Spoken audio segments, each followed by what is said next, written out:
Hi, welcome to Making All the Plans. I'm Connie, and if we haven't met before, I'm a busy mom of two active kids, and both my husband and I have full time careers.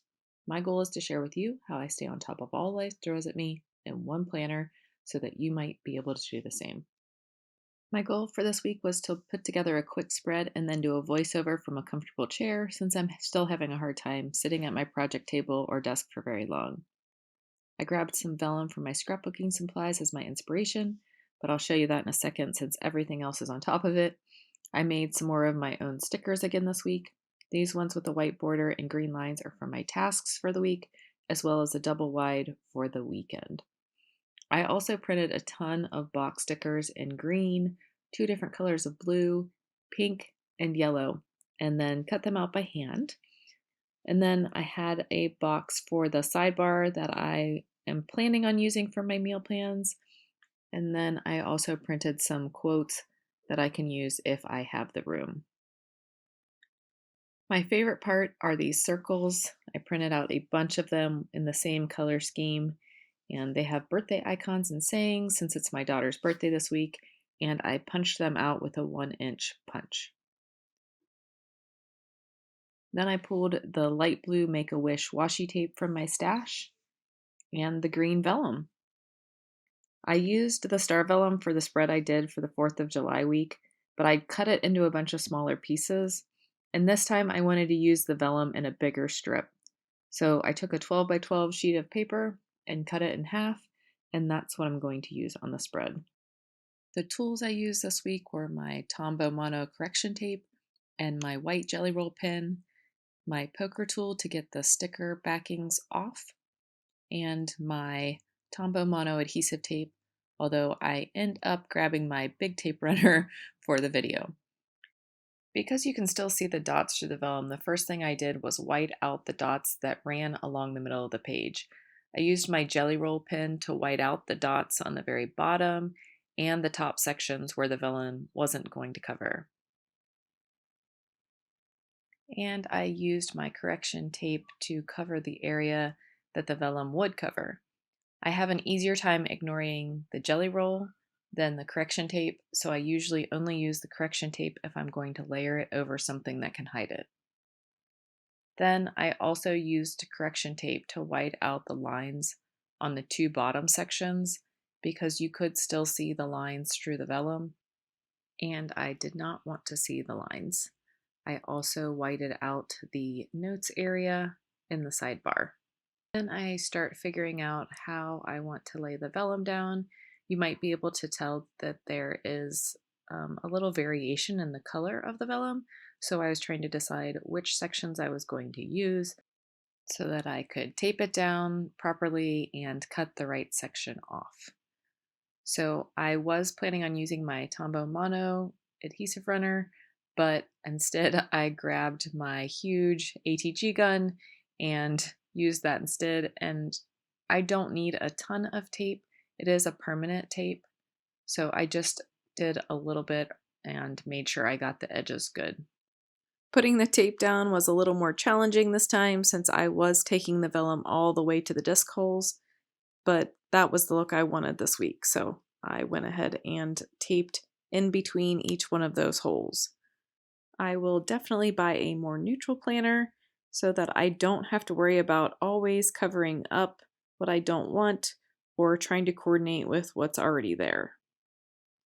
And somehow I missed taping that bottom edge of the vellum, so I had to peel up enough so that I could get that bottom edge taped down.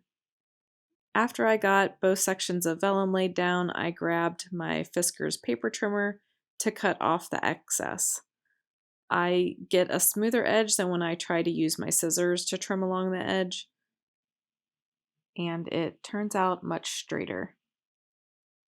Unfortunately, the vellum is not quite tall enough to cover the entire area that I had whited out, so I needed something else to fill in that gap. Thankfully, the Make-A-Wish washi tape was almost the perfect height to fill in the gap, so I just laid it down and trimmed off the edges. I also noticed that the washi tape is not very sticky, so I will have to glue down the ends of the washi tape so it doesn't keep peeling up on me. Before I start laying out my stickers, I did go ahead and white out the July that was in the peach color as well. And then because my planner has to be functional above all else, I go ahead and put that box in my sidebar for my meal plans, and then I lay out the boxes for my task lists for the week. I'm not sure what's happening this week yet. I still might be recovering from surgery. We may try to sneak away for a couple days, but I will definitely be having to plan my daughter's birthday, which is on Friday. So once I get those stickers dry fit, I go ahead and start taking off the backing and laying them down. They are a little forgiving, so as long as you don't let them sit for too long before you try to move them, they are movable. And in any video where I have to take a sticker backing off, I mention this trick.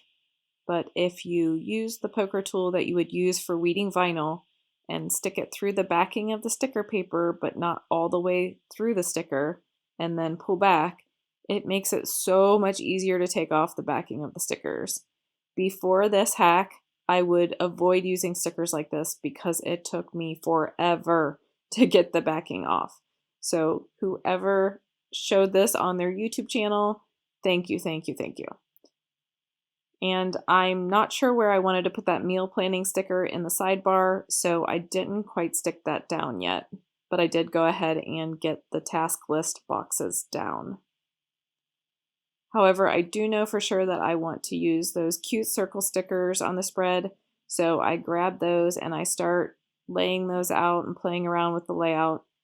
I have two colors of blue, a green, a yellow, and a pink, and I have a solid and an outline in each of the colors. My daughter is turning 11 this year, and the words that I have are birthday week, eat cake, dance, sing, bloom, and celebrate. And the icons are celebrate and a present. I also really wanted to get some quotes on the spread, but they weren't really fitting after I had put down the boxes. And I probably could have moved the boxes to make more space, but there was so much text that I just decided that I wouldn't use them. Then I decide to bite the bullet and put that sticker down for my meal plans in the sidebar, and then I go and put the birthday week sticker down as well. And then I get stuck and I'm not really sure what I want to do next, so I grab the boxes and I just start dry fitting them. I start with the ones that I know I need for the week, as well as sticking some in the empty areas of the spread. For Tuesday, I have a small box for my post-op appointment, and then the boxes that I have on Saturday and Sunday, I'm just now realizing that I should have put on Friday and Saturday, but they are supposed to be for my daughter's birthday sleepover. I'll have to go ahead and move those later, but I will use those boxes to note the pickup time, the drop-off time, the activities that we're going to do, and the girls that will be spending the night. I also go back and move the box that I'd put in the sidebar for my meals because I wasn't sure how I was going to fill the gap between the birthday week and the box, so I just went ahead and moved the box up. The extra boxes that I'm putting in the sidebar will probably be related to the errands that I need to run or last minute supplies that I need to get for my daughter's birthday party. I'm not sure about you, but I feel like there's always a never-ending list of last minute things that we need to do, even though we've already planned the activities. We're going to do a cake bake-off as well as some tie-dyeing, and we've already gotten the supplies that we need, but I am still sure that we will be needing plenty of last minute items that I'll need to run out and get. I could play around with the layout of the stickers all day long, but instead I decided I should probably just start sticking them down. So I got the ones stuck down for the sleepover, and then I added a few more boxes in the bottom area. But normally I just start from one side and work my way to the other side. For some reason, I start on the right side and work my way to the left side, maybe because I find that it's harder to get the sidebar done, but normally I work from the right side over and then the sidebar is the last thing that I do. And again, I really wish I could give proper credit to whoever talked about taking the sticker backing off. I make a big deal out of it every time I make a video, but it saves so much time. Like I would have to pause the video to take the sticker backing off before because it took me so long. And now it takes seconds. So it has made a world of difference. The hardest part is making sure you don't poke through the front of the sticker as well. But speaking of mistakes that I've made, I had printed a sheet of boxes and I put it down on my paper trimmer, and the first cut that I made, I trimmed the boxes too short. So I was going to just throw away the whole row that I miscut since I cut almost the entire edge of the box off. But then I realized that I could use them since I was going to be tucking them under another box anyway, and the edge that I'd messed up would not be showing. So I went ahead and I cut it out and tucked it under the box for my task list before continuing to lay down some other boxes and circle stickers. And I used a couple of those miscut stickers, so I'm glad I did not just throw them away. I'm going to try to remember to post an after the pin picture of this on my Instagram page because I'm curious if I'm going to get all these boxes that I put in filled up, especially since I'm not putting my work plans in for this week.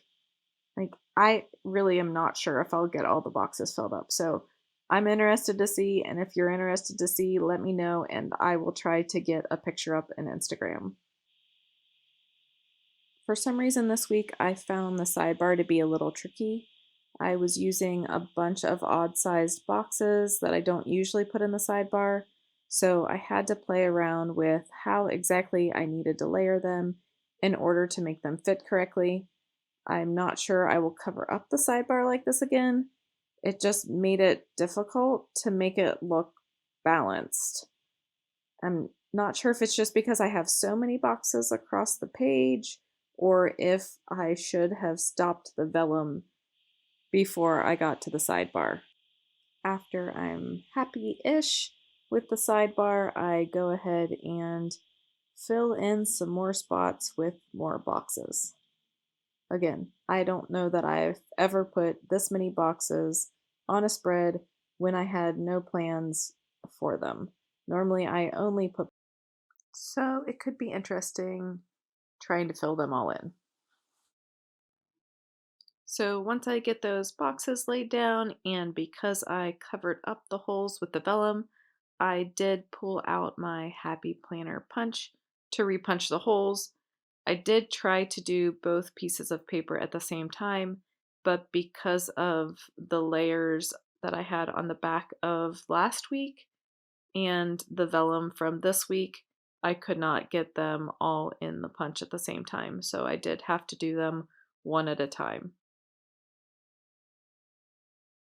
And then before I finished the spread for the week, I did go ahead and take my fine liner bottle of glue and just tack down the edges of that washi tape because it kept pulling up on me and I really didn't want to mess with it during the week. So this will give it time to dry before I put it back in my planner. And that's all I have for this week. I hope everyone has a great one, and I'll see you in my next video. Bye!